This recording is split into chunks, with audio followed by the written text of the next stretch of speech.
پہلا سوال ہے جی علی بھائی، ایک طرف آپ کہتے ہیں کہ ریٹ آف دی گورنمنٹ کو چیلنج نہیں کرنا چاہیے، ان کے ساتھ رہنا چاہیے، دوسری طرف آپ ٹی ایل پی کو سپورٹ کر رہے ہیں، پلیز واضح کر دیں۔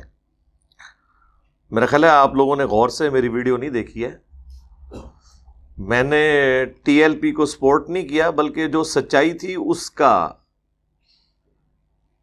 سپورٹر بناؤں، اور دیکھ لیں کہ وقت نے ثابت کیا ہے کہ جو میں نے 2 ہفتے پہلے پریڈکشن کی تھی اسی طرف معاملات آ گئے ہیں۔ کل تو 12 رکنی آپ کو پتہ ہے کمیٹی بن گئی علماء کی، اور اس میں سے بھی 2 ایسے وزراء جو بڑے ہارڈ لائنر تھے، جو یہ کہہ رہے تھے کہ جی یہ انڈین ایجنٹ ہیں اور اسی طریقے سے انہیں فارن فنڈنگ ہوتی ہے، وہ سارے وہ ڈھکوسلے پہ مبنی جملے جو ہر مخالف کے لیے بول دیے جاتے ہیں، ان کے لیے بھی انہوں نے بول دیے۔ اور دوسری طرف ہمارے جو وزیر داخلہ ہیں وہ ان تمام چیزوں کا ڈینائل کر رہے تھے، اور اب پرائم منسٹر نے ان دونوں سے ہٹ کے باقی وزراء کے اوپر مشتمل کمیٹی بنائی ہے علماء کے ساتھ بات کرنے کے لیے۔ تو اس بات کا ثبوت ہے کہ ہمارا سٹانس ٹھیک تھا کہ اپنے لوگوں کے ساتھ اس طریقے سے بیہیو نہیں کرنا چاہیے۔ ریٹ آف دی گورنمنٹ کو ضرور قائم کرنا ہے، لیکن گورنمنٹ جب معاملات کو بگاڑ دیتی ہے، بگاڑنے کے بعد پولیس کو تو تختہ مشق نہ بنایا جائے۔ معاملات سیاسی حکومتیں خراب کرتی ہیں اور بھگتنا ریاستی اداروں کو پڑتا ہے۔ جب آپ نے پہلے ان کے ساتھ ریٹن میں ایک معاہدہ کیا تھا، اب اس معاہدے کو اگر آپ وائلیٹ کر رہے ہیں تو مجرم تو آپ ہیں۔ آپ کی سزا پولیس کو یا رینجرز یا فوج کو تو نہیں اٹھانی چاہیے۔ اور دیکھیں، اتنی اخلاقی جرت بھی نہیں ہے کہ پبلکلی آ کے اس چیز کو ایڈمٹ کریں کہ ہم سے یہ معاملہ مس ہینڈل ہوا تھا۔ ابھی تک اسی طریقے سے لیم ایکسکیوزز دیتے جا رہے ہیں کہ جی اس وقت بھی ہم ٹھیک تھے، اس وقت بھی ہم ٹھیک ہیں۔ ایسے تو نہیں ہوتا، دنیا گھاس نہیں کھاتی، دنیا کو پتہ ہے کہ کیا ہو رہا ہے۔ یہ معاملات ہی بالکل غلط طریقے سے ہینڈل کیے گئے تھے۔ اور دوسرا جو سب سے بڑا ایشو اس پورے سینیریو میں ہوا کہ جو فائنل معاہدہ لکھا گیا تھا اس میں فرانس کے وزیر کو نکالنے کا مسئلہ نہیں تھا، بلکہ یہ تھا کہ اس ایشو کو پارلیمنٹ میں پیش کیا جائے گا، اور پارلیمنٹ میں جس بھونڈے طریقے سے اس کو پیش کر کے فوراً ہی اس معاملے کو ٹھپ کر دیا گیا اور غیر معینہ مدت کے لیے اجلاس کو ملتوی کر دیا گیا، اسی سے حکومت کی حکمت عملی کی جو ناقص پن ہے وہ ہم پر عیاں ہو گیا۔ بحث ہونی چاہیے تھی۔ آج اگر وہاں پہ یہ بحث ہوتی اور بحث کے بعد متفقہ طور پر تمام سیاسی جماعتیں مل کے یہ ڈیسیژن کرتی کہ اس وقت کے حالات و واقعات کو دیکھ کے ہمارا ڈیسیژن یہ ہے کہ اس پروٹیسٹ کو اس طریقے سے لے کے چلنا ہے، ہم نے سفیر کو نہیں نکالنا، یا ایون نکالنا بھی ہے تو اس کے لیے کیا طریقہ کار ہوگا، تو پھر گورنمنٹ مضبوط فوٹنگ کے اوپر کھڑی ہوتی، پیچھے اس کے اپوزیشن بھی کھڑی ہوئی ہوتی۔ لیکن اس وقت میں تو اپوزیشن کو داد دوں گا کہ یہ بڑا سافٹ موقع تھا حکومت کو دبانے کا، لیکن ہمارے جو اپوزیشن لیڈرز جتنے بھی ہیں، چاہے وہ مولانا فضل الرحمان ہوں، شہباز شریف ہوں یا بلاول بھٹو ہوں، کسی نے بھی وہ نیگیٹو کردار ادا نہیں کیا جو پچھلی حکومت کے اندر اس سیاسی جماعت جس کی اب حکومت ہے اس نے ادا کیا تھا۔ اس لحاظ سے تو میں سمجھتا ہوں ان کی میچورٹی کو سلام ہے، ورنہ آپ کو پتہ ہے یہ تو کوئی موقع نہیں جانا دیتے تھے، اور پرانی ویڈیوز اب ان کو اسی طریقے سے ہانٹ کر رہی ہیں۔ اب دیکھیں، رات کو بھی وہ جرگا پروگرام میں سلیم صافی کے ساتھ ہمارے وہ جیلم شہر کے وزیر بیٹھے ہوئے تھے، فواد حسین چودھری صاحب، تو ان کو ساری ویڈیوز پرانی دکھا رہے تھے، اور میں سوچ رہا تھا کہ ان ویڈیوز کا یہ کیا دفاع کریں گے، لیکن انہوں نے کسی ایک کو بات کو بھی ماننے سے یعنی انکار کر دیا، اور وہی جھوٹی باطل تعویلات پیش کی جو علماء پیش کرتے ہیں۔ تو مولویوں میں اور پولیٹیکل لیڈرز میں یہ چیز کامن ہے کہ یہ کتے کو حلال کرنا جانتے ہیں، ٹھیک ہے، لیکن عوام تو دیکھ رہی ہوتی ہے کہ یار یہ اسی طرح کی باتیں جب پہلی حکومت کے خلاف آپ لوگ دھرنوں میں کرتے تھے تو کبھی آپ بجلی کے بل جلا دیتے تھے، کبھی آپ سول نافرمانی کی تحریک چلاتے تھے، کبھی آپ کہتے تھے میں پولیس والوں کو اپنے ہاتھوں سے پھانسی دوں گا، تو یہ قانون کو ہاتھ میں لینا نہیں ہے۔ پھر کئی پولیس والوں کی آپ نے مار کٹائی والا معاملہ بھی کیا، اور پھر پی ٹی وی کے اوپر حملہ بھی کیا، سب کچھ بالکل کلیئر ہے۔ یہ لوگ سمجھتے ہیں کہ لوگ جو ہیں وہ ایجوکیٹڈ نہیں ہیں، لوگوں کو سمجھ نہیں ہے، ہم جس طریقے سے ان کو بھلا پھسلا کے جس طرف لگا دیں گے تو لگ جائیں گے. نہیں, وہ پنجابی میں ایک محاورہ ہے نا کہ ہتھاں نال لائیاں دنداں نال کھولنیاں پیندیاں نے, یعنی ہاتھوں سے لگائی ہوئی گرے جو ہیں وہ پھر دانتوں سے کھولنی پڑتی ہیں. تو اب یہی ہے اس وقت ہو رہا ہے. صرف ہماری پریزیڈنٹ گورنمنٹ خصوصاً ہمارے پرائم منسٹر صاحب ویسے تو کہتے ہیں میں بڑا دلیر ہوں, تھوڑا دلیر بن کے کہیں کہ ہاں اس وقت مجھ سے معاملات مس ہینڈل ہوئے تھے. ویسے تو نجی محفلوں میں تو ان کی اپنی جماعت کے لوگ بھی, باقی ساری پارٹیاں بھی کہتی ہیں کہ اس وقت ہم نے غلط کیا. تو پتہ تو سب کو ہے, لیکن اگر یہ کہہ دیں اور کہیں کہ مجھے اپنی غلطی کا احساس ہو گیا, آئندہ کے لیے ہم اس معاملے کو صحیح کر کے چلیں گے. ہمارا جو سب سے آرگنائز ادارہ ہے پاکستان کے اندر وہ تو فوج ہے. اگر فوج نے اپنی غلطیاں مان لی ہیں, چاہے وہ خود آ کے ڈائریکٹلی نہیں مانی آئی ایس پی آر کے تھرو یا ٹویٹس کے تھرو, انڈائریکٹلی ہمارے پرائم منسٹر صاحب کو یوز کر کے انہوں نے پوری دنیا کے اندر پریس کانفرنسز کے ذریعے کہا کہ ہم پہلے یہ غلط کرتے رہے, نان اسٹیٹ ایکٹرز نہیں ہونے چاہیے, اب یہ FATF کا مسئلہ آ گیا, ہم اب آئندہ کے لیے معاملات کو دیکھ کے چلیں گے, ماضی میں ہماری غلطیاں ہیں اور اس میں صرف ہمارے ریاستی اداروں کی غلطیاں نہیں ہیں, سپر پاورز کی غلطیاں بھی ہیں جنہوں نے ان کو یوز کیا اپنے مقاصد کے لیے. تو یہ ساری کی ساری چیزیں ایڈمٹ کرنے کے بعد اب جب نئی پالیسی بنی ضرب عضب اور رد الفساد کے حوالے سے, تو اب لوگوں کو یعنی تھوڑی امید لگی ہے کہ شاید کوئی معاملات سیدھی طرف جا رہے ہیں. لیکن اسی دوران یہ جو ایپیسوڈ ہوا دھرنوں والا سلسلہ جو 2017 میں شروع ہوا, اور اس ایک ایشو کے اوپر شروع ہوا کہ جس قرارداد یا جس وہ حلف نامے کے اندر جو تبدیلی تھی اس کے اوپر ساری پارٹیوں کے سگنیچر تھے, اس کے باوجود ایک خاص پارٹی کو جو حکومت میں تھی اس کو تختہ مشق بنایا گیا. اب تو آپ کو پتہ ہے وہ ایک آڈیو ریکارڈنگ بھی نعیم الحق صاحب کی رحمہ اللہ, اللہ ان کی غلطیوں سے درگزر فرمائے, انہیں نیک کاموں کا اجر دے, ان کی وہ لیک ہوئی ہے پچھلے دنوں, اس میں بھی کئی ایک چیزیں سامنے آ گئی ہیں. تو اس کے بعد میرے خیال اب اتنا کچھ جب عوام کو پتہ چل چکا ہے تو کوئی حرج نہیں ہے اگر انسان مان لے کہ یار یہ معاملہ مس ہینڈل ہوا تھا, اس وقت ہماری یہ جذباتیت تھی. اس طرح کی اقرار کرنے سے کسی نے پرائم منسٹر صاحب سے حکومت واپس نہیں لے لینی, پرائم منسٹر وہی رہیں گے, اسی پارٹی کی حکومت ہے, ماشاءاللہ لگنا نہیں ہے, کیونکہ ہمارے ریاستی اداروں نے جتنے ان معاملات کو گمبھیر بنا دیا ہے, اب تو اداروں کے اندر بھی لوگوں میں اس چیز کے لیے کوئی پسندیدگی نہیں ہے کہ اب دوبارہ سے فوج جو ہے وہ اس طرح کے معاملات کو آگے لے کے چلے.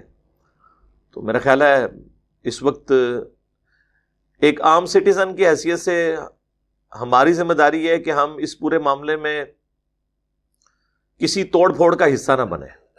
یہ تو میں قطعاً نہیں کہوں گا کہ آپ ڈنڈے لے کے تو ریٹ آف دی گورنمنٹ کو چیلنج کرتے ہوئے آ جائیں. کوئی پروٹیسٹ کرتا ہے ایک نارمل طریقے سے وہ کرے, لیکن اگر وہ یہ کوشش کریں گے کہ ہم جو املاک کو نقصان پہنچائیں یا پولیس کے اوپر ہم ڈنڈا بردار چڑھا دیں, یہ جو فائرنگ والا معاملہ ہوا وہ بھی میرا تو پہلے سے موقف ہے کہ اس طرح کا رسک کوئی نہیں لیتا کہ اس طرح کا کام کرے, کیونکہ اگر فائرنگ اس طریقے سے ہوگی تو پھر جوابی بھی معاملات شروع ہو جائیں گے. وہ آپ کو پتہ چلا وہ بیچ میں شرارتی لوگ ہیں جنہوں نے یہ حرکت کی ہے, اور TLP کا اس سے کوئی تعلق نہیں ہے. پھر میرے اوپر یہ اگر کوئی الزام لگاتا نا کہ میں ان کو سپورٹ کر رہا ہوں, تو میرے لیے تو میرے دل میں ان کے لیے اس طرح کے ایکسٹرا آرڈنری جذبات کیسے آ سکتے ہیں, جبکہ 2 دفعہ مرڈر اٹیمپٹ میرے اوپر انہی کے موٹیویٹڈ لوگوں نے کی ہے. میں نہیں کہتا کہ انہوں نے آرگنائز طریقے سے کروائی ہے, لیکن وہ دونوں کے دونوں بندے 2017 اور 2021 والے وہ TLP سے تعلق رکھتے تھے. لہٰذا کوئی اس طرح کی جذباتی افیلیشن کوئی نہیں ہے.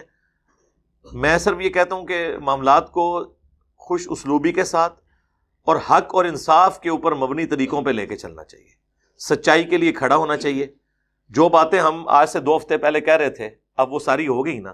اب کدھر گئی ہمارے وزیر اطلاعات صاحب کی وہ پریس کانفرنس جس میں انہوں نے کہا کہ یہ انڈین ان کو سپورٹ کر رہے ہیں, یہ انڈین ایجنٹ ہیں, وہاں سے اکاؤنٹ چل رہے ہیں, یہ کلعدم ہے, دہشت گرد تنظیم ہے, یعنی وہ ان کو لا کے وہ TTP کے کھاتے میں ڈال رہے تھے TLP کو. تو وہ ساری چیزوں سے ریورس ہو گئے نا. تو مذاکرات والا معاملہ کہاں رہ گیا, پیچھے ریورس میں چلے گئے. تو اس کا مطلب ہے کہ انہوں نے مان لیا ہے کہ انہوں نے معاملات کو مس ہینڈل کیا تھا. تو ریٹ آف دی گورنمنٹ کو قائم کرنے کے لیے گورنمنٹ کو بھی ایسی حرکتیں نہیں نہ کرنی چاہیے کہ جس سے ریٹ آف دا گورنمنٹ قائم رہے ہی نہ. جوڈیشری اگر اس قسم کے فیصلے کرے گی جو حق پہ مبنی نہیں ہوں گے اور پھر کہے کہ توہین عدالت نہیں ہونی چاہیے، توہین عدالت تو ہوگی جب آپ فیصلے اس قسم کے کریں گے کہ جو نظر آ رہا ہوگا کہ آپ نے غلط فیصلے کیے ہیں اور شواہد اس کو سپورٹ نہیں کرتے ہیں، تو ظاہر ہے پھر عوام تو آپ کے ساتھ کھڑی نہیں ہوگی۔ حکومت کو بھی اپنی رٹ قائم کرنے کے لیے، فوج کو اپنی عزت بحال کروانے کے لیے، گورنمنٹ کو اپنی رٹ کو قائم کرنے کے لیے ایسی ایکٹیویٹیز نہیں پرفارم کرنی چاہیے کہ جس کی وجہ سے عوام الناس میں ان کے لیے نفرت آ جائے۔ اگر عوام الناس میں نفرت آئے گی تو یہ معاملہ پھر بڑھتا چلا جائے گا۔ اینڈ رزلٹ آپ دیکھ لیں کہ جن ملکوں کے اندر ریاستی ادارے خصوصاً فوج کمزور ہوئی ہے، ان ملکوں کا آپ حال دیکھ لیں، لیبیا کا آپ حال دیکھ لیں، عراق کا حال دیکھ لیں، شام کا حال دیکھ لیں۔ ہمیں تو لوگ یہ سمجھا رہے ہوتے ہیں نا کہ جی اس طرح کے کئی معاملات نہ ہو جائیں، تو جو سمجھانے والے لوگ ہیں ہم ان کو بھی کہتے ہیں کہ آپ ہمارے بڑوں کو بھی سمجھائیں کہ جن کی غلط حرکتوں کی وجہ سے حالات اس طرف چلے جاتے ہیں، ان کو بھی یہ بات سمجھ ہونی چاہیے کہ ہم ایسی کوئی حرکت نہ کریں کہ جس کا اینڈ رزلٹ یہ نکلے۔ اب تو خیر کئی باتیں نکل رہی ہیں کہ یہ پولیٹیکل گینز کے لیے بھی ہوا ہے، یہ بھی باتیں سامنے آ رہی ہیں، بلدیاتی الیکشن ہونے والے ہیں، اور آپ کو پتہ ہے ٹی ایل پی تیسری بڑی جماعت پنجاب کے اندر تھی پچھلے الیکشنز کے اندر، تو یہ بھی خطرہ لگا ہوا تھا۔ تو اس طرح کی کئی ایک باتیں سامنے آئی ہیں جس کی وجہ سے حسن ظن بڑی مشکل سے قائم رہتا ہے۔ اس وقت صرف پرائم منسٹر کے ڈیسیژن سے کچھ نہیں ہونا جب تک کہ ریاستی ادارے بھی پرائم منسٹر کے ساتھ کھڑے نہ ہوں، اور ریاستی اداروں سے مراد میں یعنی اسٹیبلشمنٹ اور خصوصاً ہماری ایجنسیز اور فوج ہے۔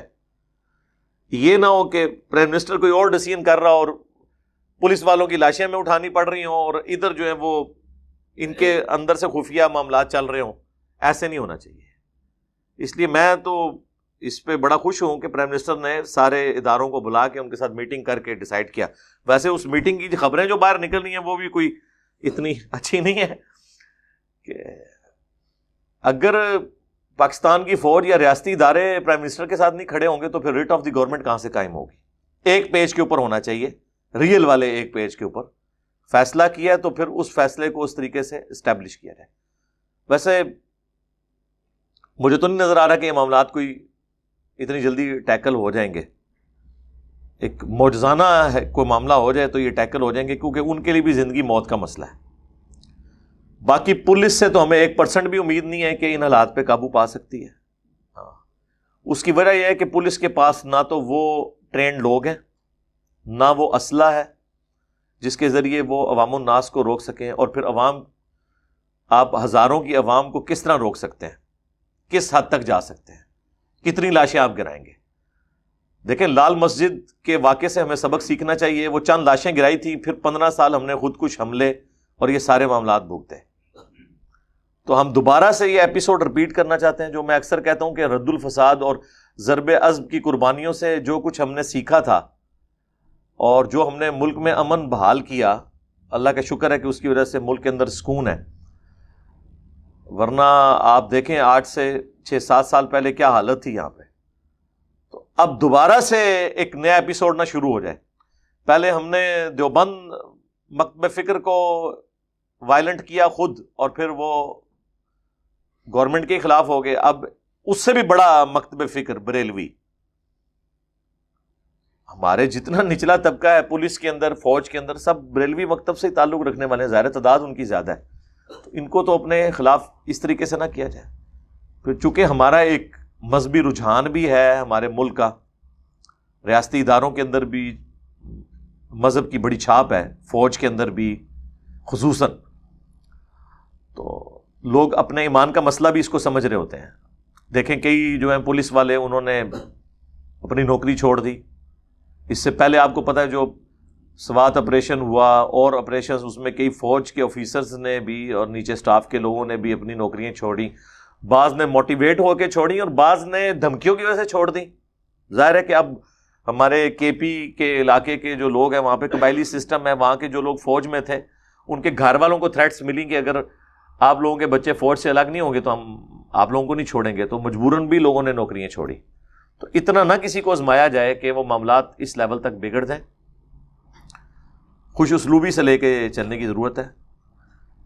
جس وقت ہمارے ریاستی ادارے اس طرح کی تمام ایکٹیویٹیز کو سپورٹ کر رہے تھے نا، یعنی میں بات کر رہا ہوں آج سے 10-12 سال پہلے نان اسٹیٹ ایکٹرز بھی تھے، ان کو خود ہماری ایجنسی سپورٹ کرتی تھیں. میں اس وقت بھی خلاف تھا کہ پاکستان میں فوج کے، پولیس کے علاوہ کسی کے ہاتھ میں بندوق نہیں ہونی چاہیے، ادروائز لوگ اپنی ذاتی دشمنیاں نبھائیں گے. کراچی میں دیکھیں کئی ریاستی اداروں کے لوگوں نے بھتے لینے شروع کر دیے، ان کے اوپر کیسز چلے، جو کچھ بھی ہوا. بہرحال جب آپ اس طرح کے معاملات خراب کریں گے تو پھر معاملات آگے کہیں دور تک چلے جائیں گے. میں تو بالکل خوش نہیں ہوں رینجرز کو جو بلایا گیا ہے پنجاب کے اندر، کیونکہ ان کی ڈائنامکس بالکل الگ ہوتی ہے. پولیس والوں کا چونکہ عوام الناس سے انٹریکشن ہوتا ہے، بعد میں بھی انہوں نے عوام میں رہنا ہوتا ہے، عوامی ڈیلنگز کو وہ جانتے ہیں، اس لیے ان کو معاملات ٹیکل کرنا آتے ہیں.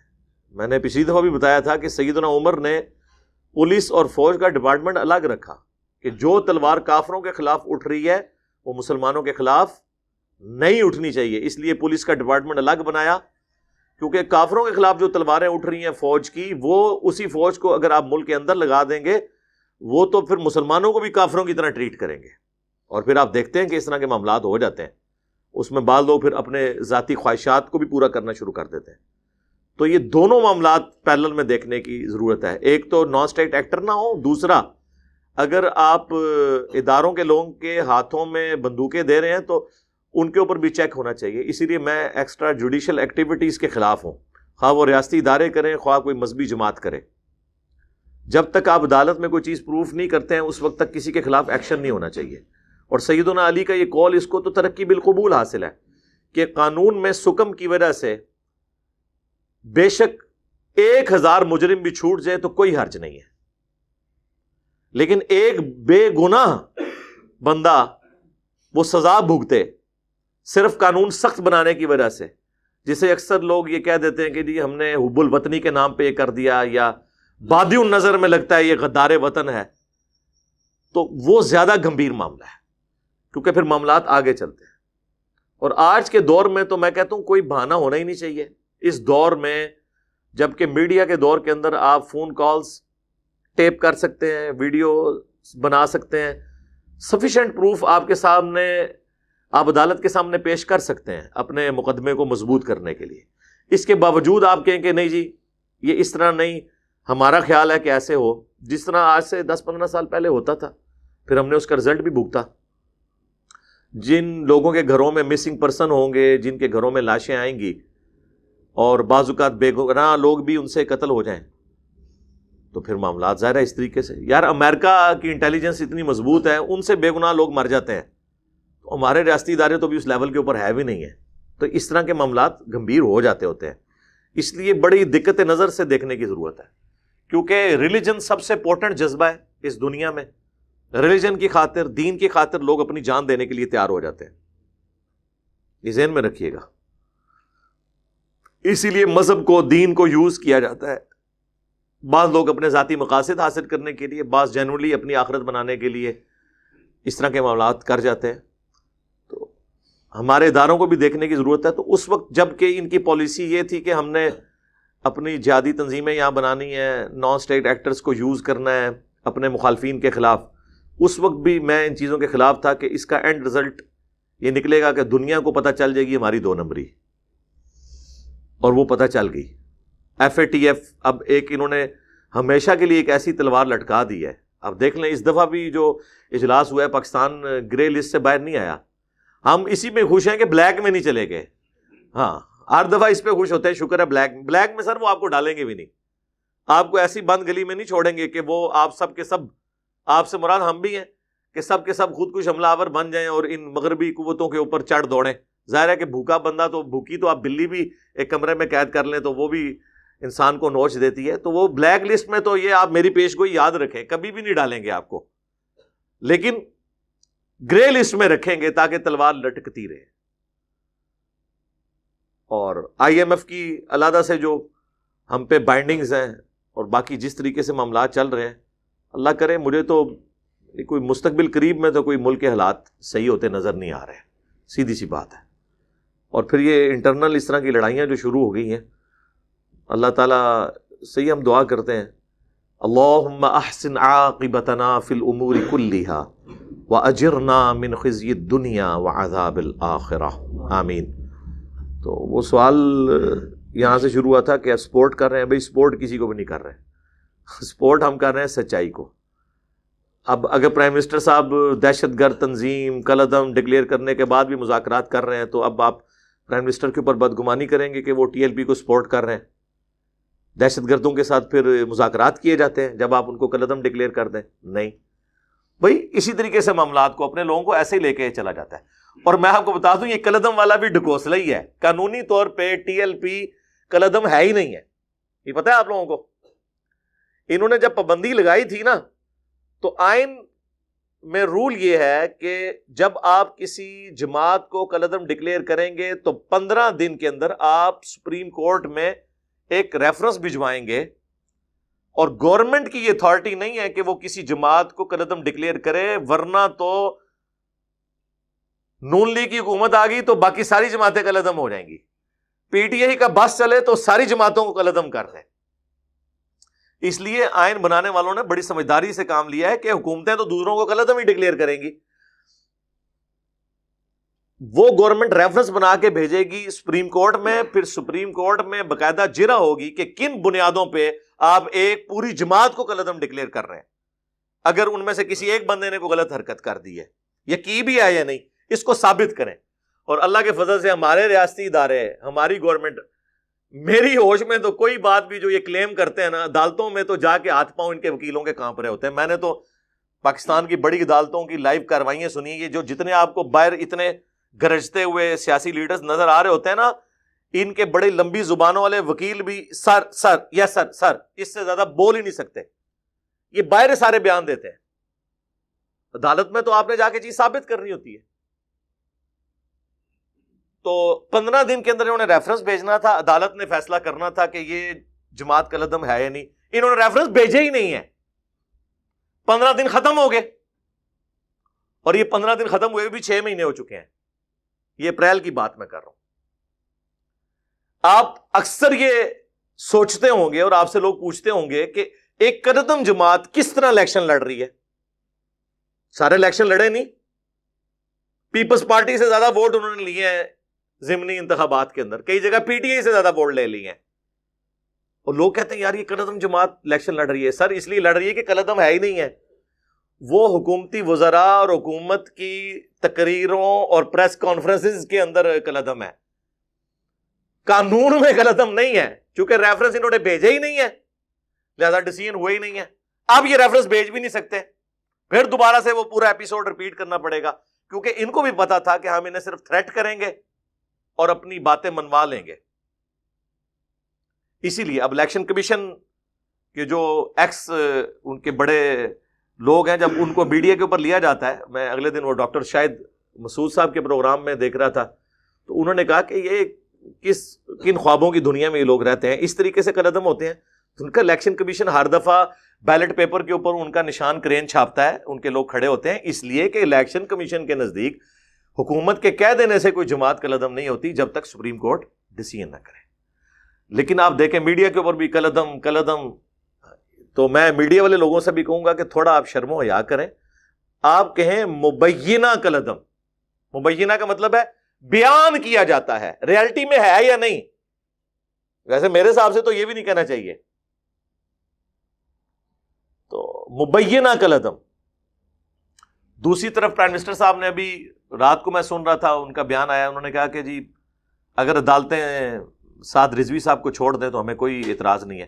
عدالت اب کس طرح چھوڑے؟ عدالتیں تو چھوڑ بیٹھی ہیں، آپ لوگوں نے انہیں پکڑا ہوا ہے. یعنی آپ اس طرح کی باتیں کیوں کرتے ہیں؟ عدالتی فیصلے موجود ہیں، عدالت نے کوئی پکڑ کے رکھا ہوا ہے. اور اگر آپ خود عدالتوں کا احترام نہیں کریں گے تو پھر آپ کسی سے کیسے کروائیں گے؟ اور پاکستان تحریک انصاف کا تو نام ہی پی ٹی آئی اس لیے رکھا گیا تھا کہ ہم انصاف عدالتی نظام کو آزاد کریں گے اس طرح کے سارے انفلوئنس سے. اور پھر آپ خود عدالتی فیصلوں کا احترام نہ کریں تو الٹیمیٹلی وہی ہونا ہے جو میں نے آپ کو بتایا تھا، جو میری پریڈکشن تھی کہ یہ جماعت جو مبینہ کالعدم ہے نہیں ہے، قانوناً نہیں ہے، حکومتی وزراء کی زبان میں ہے، گورنمنٹ کی سٹیٹمنٹ میں ہے. قانونی اور آئینی طور پہ کوئی قلعدم نہیں، اس لیے الیکشن لڑ رہی ہے، اور میں نے آپ کو پوری اس کے پیچھے الٹیمیٹلی یہی ہونا ہے کہ یہ معاملات انشاءاللہ ریزالو ہو جائیں گے، معاملات سیٹل ہو جائیں گے، دور یا نزدیک۔ یہ جماعت دوبارہ سے اگلے الیکشنز میں بھی آئے گی، اس کا سٹیٹس وہ نہیں ہوگا جو باقی دہشت گرد تنظیموں کا ہے، نہ ہونا چاہیے، کیونکہ ہم لوگوں کو کہتے ہیں قومی دھارے میں آؤ اور الیکشن لڑو، عوام آپ کو منتخب کرے تو پھر آپ کو حق ہے ہم پہ بیٹھنے کا۔ اب یہ بھی طریقہ جب کوئی اڈاپٹ کر لیتا ہے پھر آپ اور اس میں سے کیڑے نکالنے شروع کر دیں تو اس کا رزلٹ پھر یہی نکلے گا جو اب آپ کے سامنے ہے۔ اور دیکھیں اس وقت تو لگتا ہے دنیا جو ہے نا وہ، ہم تو سٹون ایج میں واپس چلیں گے، نیٹ ہی بند ہو گیا، ٹھیک ہے، نیٹ بند ہونے کی وجہ سے اس وقت آپ سمجھیں کہ روئی نکل گئی ہے، جس طرح پورے معاشرے کی جتنا ضروری چیز اب بجلی بن چکی ہے نا، اتنی نہیں تو اس سے تھوڑی سی کم انٹرنیٹ بھی ضرورت ہے۔ اب سارے معاملات، ایون پڑھائی بھی جو ہے نا وہ انٹرنیٹ کے ذریعے لوگ کر رہے ہیں۔ اور رات کو میں بیٹھا ہوں تو میری بیٹی وہ میتھمیٹکس کا کوسچن لے کے آ گئی، میں نے کہا بیٹا تم تو کبھی آئی نہیں مجھ سے سمجھنے کے لیے، آج کیا مسئلہ؟ اس نے کہا جی بابا وہ نیٹ بند ہوا ہے تو میں اس طرح کی چیز تو نیٹ پہ ہی دیکھ لیتی ہوں۔ تو میں نے کہا یار یہ تو ایک فیکٹر ہے، پھر کتنے لوگوں کے کاروبار اس سے جڑے ہوئے ہیں، اور ہمارے نوجوان فارغ نوجوان جو واٹس ایپ کے اوپر جن کی مصروفیات تھیں وہ ختم ہو گئی ہیں، ٹھیک ہے۔ تو انٹرنیٹ کی وجہ سے تو اب یہ ظاہر ہے کہ اس ایریے میں ہوا ہے، باقی ملک میں تو نیٹ چل رہا ہے۔ انٹرنیٹ کو بند کرنے سے کیا ہوگا؟ ویڈیوز آج نہیں تو کل باہر نکل آئیں گی، لہذا یہ تو بات اب ختم کہ کوئی شخص دنیا میں کسی ٹیکنالوجی کے آگے بند باندھ سکتا ہے۔ آپ نے اس ٹیکنالوجی کا یوز کرنا ہے، پازیٹیو اور نیگیٹو۔ یہ نہیں آپ کر سکتے کہ ان چیزوں کو آپ دنیا سے ختم کر دیں، خواہشات کی بنیاد پہ کچھ نہیں ہونے والا، آپ لوگوں کی سوچوں کے اوپر قدغن نہیں لگا سکتے۔ اور تو اور جن علماء نے ویڈیو کیمرے کے خلاف، اس طرح کی چیزوں کے خلاف فتوے دیے تھے، وہ لوگ بیک فٹ پہ چلے گئے ہیں، تو وہ اب کیمرے کے بغیر سٹارٹ ہی نہیں ہوتے، ہر وقت کیمرے پہ بیٹھے رہتے ہیں۔ تو یہ سوشل میڈیا دنیا کا سب سے بڑا میڈیا ہے، اتنا بڑا میڈیا ہے۔ لوگ کہتے ہیں نا جی آپ مین چینلز کے اوپر، مین چینلز کی کیا اوقات ہے یار؟ جیو کے 10 ملین سے زیادہ ہو چکے ہیں سبسکرائبر، ARY کے 7 ملین کے قریب ہو چکے ہیں، باقیوں کے بھی آپ دیکھیں، لیکن آپ ذرا ان کی ویورشپ دیکھیں کتنی ہے یوٹیوب کے اوپر، ہمارے ایک عام چھوٹے چینل سے بھی کم ہے، کیونکہ لوگوں کا مین میڈیا سے اعتبار اٹھ گیا ہے۔ ٹی وی تو لوگ ویسے ہی نہیں دیکھتے، اگر کسی کو نہ کرو یار مجھے بتائیں، ہمارے پاس اتنا ٹائم ہوتا ہے کہ ہم رات کو اسپیشلی ٹائم نکالیں کہ 8 سے 9 کیپٹل ٹاک لگنا ہے تو میں نے دیکھنا ہے؟ کتنے لوگوں کے پاس ٹائم ہوتا ہے؟ لوگ ایون ان چینلز کے پروگرام بھی یوٹیوب کے اوپر دیکھتے ہیں، وہاں جا کے آپ ویورشپ دیکھ لیں، بس اتنا ہی لوگ دیکھ رہے ہوتے ہیں۔ کیبلز کے اوپر تو لوگ فلمیں دیکھ رہے ہوتے ہیں، ڈرامے دیکھ رہے ہوتے ہیں، خبریں کون سنتا ہے؟ خبروں کے لیے تو ایگزیکٹ 9 بجے فارغ ہونا پڑتا ہے، ایون 9 کے بھی بلٹن کسی نے سننے وہ بھی سوشل میڈیا پہ سنتا ہے، تو ان کی ویورشپ دیکھ لیں کیا ہے۔ اب لوگوں کی یعنی اعتماد اٹھ گیا ہے۔ اس کے اگینسٹ آپ دیکھیں جن صحافیوں نے اپنے چینل بنائے ہوئے ہیں، ان پہ آگے جو بات کرتے ہیں وہ لاکھوں لوگ سن رہے ہوتے ہیں، اور جو ان کے اپنے مین سٹریم کے ٹی وی پروگرام ہیں وہ ہزاروں لوگ دیکھ رہے ہوتے ہیں، کیونکہ ان کو پتا ہے کہ یہاں آ کے یہ یعنی بغیر وضو کے بولیں گے اپنے ذاتی اکاؤنٹ کے اوپر، اور ٹی وی پہ یہ وضو کر کے بیٹھے ہوں گے، یعنی وضو سے مراد میں کہہ رہا ہوں کہ وہ کنٹرول گفتگو کریں گے، اور کس طرح انہوں نے دھوکہ دیا ہوا ہے اپنے آپ کو ایک دوسرے کو۔ تو بس ہم اللہ سے دعا کرتے ہیں کہ ہمارے بڑوں کو اللہ تعالیٰ سمجھ دے اور پاکستان کے حالات مزید خراب نہ ہو، بہتری کی طرف جائیں۔ اللہم ربنا آتنا فی الدنیا حسنہ وفی الآخرۃ حسنۃ وقنا عذاب النار، اللہم احسن عاقبتنا فی الامور کلہا واجرنا من خزی الدنیا وعذاب الآخرہ، اللہم صلی علی محمد وعلی آل محمد واصحاب محمد اجمعین الی یوم الدین، آمین۔